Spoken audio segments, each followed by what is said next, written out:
নমস্কাৰ ফেচবুক লাইভৰ এই অনুষ্ঠানলৈ মই আপোনালোক সকলোকে আমন্ত্ৰণ কৰিছোঁ মাত্ৰ দুটা সৰু খবৰ দিবলৈ আপোনালোকৰ মাজলৈ আহিছোঁ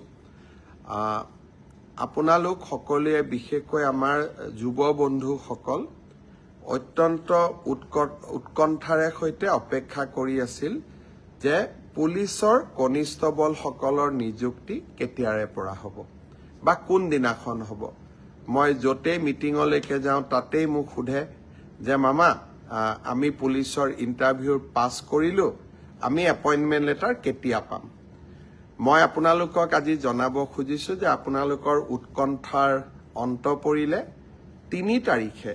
গুৱাহাটীত আমি আপোনালোকক নিযুক্তি পত্ৰ বিতৰণ কৰিম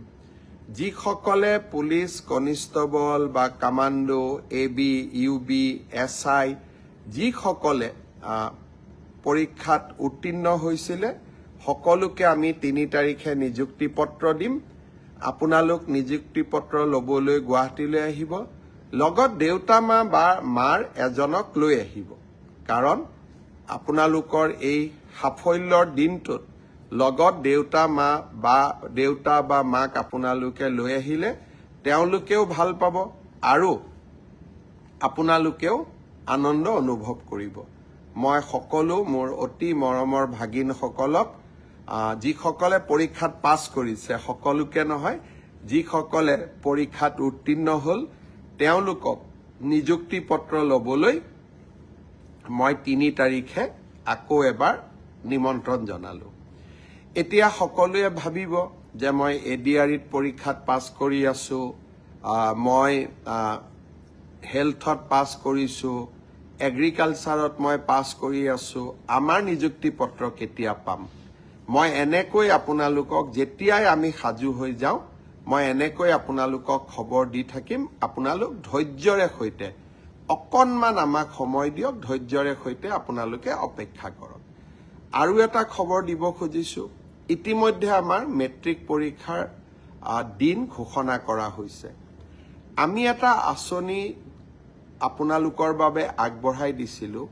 যাতে মেট্ৰিক পৰীক্ষাৰ যিসকলে মেট্ৰিক পৰীক্ষাৰ সন্মুখীন হ'ব তেওঁলোকে যাতে কিতাপ এখন কিনিব পাৰে পেন এটা কিনিব পাৰে কলম এটা কিনিব পাৰে গাখীৰ এগিলাচ খাব পাৰে অলপমান নোটৰ বহি এখনো কিনিব পাৰে সেইবাবে আমি প্ৰতিশ্ৰুতি দিছিলোঁ যে আপোনালোকক আমি মেট্ৰিক পৰীক্ষা নোহোৱালৈকে মাহত 300 টকাকৈ দি থাকিম এইবাৰ প্ৰায় 4,25,000 ছাত্ৰ ছাত্ৰীয়ে 28 তাৰিখে শিক্ষামন্ত্ৰী ৰণোজ পেগু ডাঙৰীয়াৰ সৈতে আপোনালোকক নৱেম্বৰ মাহৰ 300 টকাটো মুকলি কৰি দিম তাৰ পিছত ডিচেম্বৰত পাব জানুৱাৰীত পাব ফেব্ৰুৱাৰীত পাব প্ৰত্যেক মাহতে 300 টকাকৈ আপোনালোকে পাই থাকিব তৃতীয় আৰু এটা খবৰ দিব খুজিছোঁ বিটিচি নিবাসীসকলে বা বিটিচিত বাস কৰা ৰাইজে প্ৰায়ে আমাক সুধি থাকে যে আমি অৰুণোদয় কেতিয়াৰ পৰা পাম আমি বিটিচিত অৰুণোদয় তালিকাখন প্ৰায় সম্পূৰ্ণ কৰিছোঁ অহা 12 তাৰিখে 12 ডিচেম্বৰ তাৰিখে কোকৰাঝাৰত মই যাম হাগ্ৰামা মহিলাৰী ডাঙৰীয়াও থাকিব আমাৰ মন্ত্ৰী বিধায়কসকলেও থাকিব 12 তাৰিখে আমি বিটিচিৰ অৰুণোদয় আঁচনিটো আৰম্ভ কৰিম আপোনালোক সকলে উপকৃত হ'ব আজি বহুত দীঘলীয়াকৈ ক'ব খোজা নাই বিধানসভা চলি আছে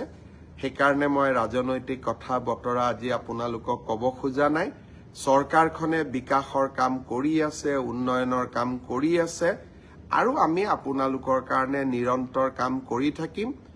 বিধানসভাও আপোনালোকে চাই থাকিব যোৱাকালিও মোৰ বক্তব্য আছিলে তাকো আপোনালোকে নিশ্চয় শুনিছে বিশেষকৈ এই বিধানসভাতে চাহ বাগিচাৰ শ্ৰমিকসকলক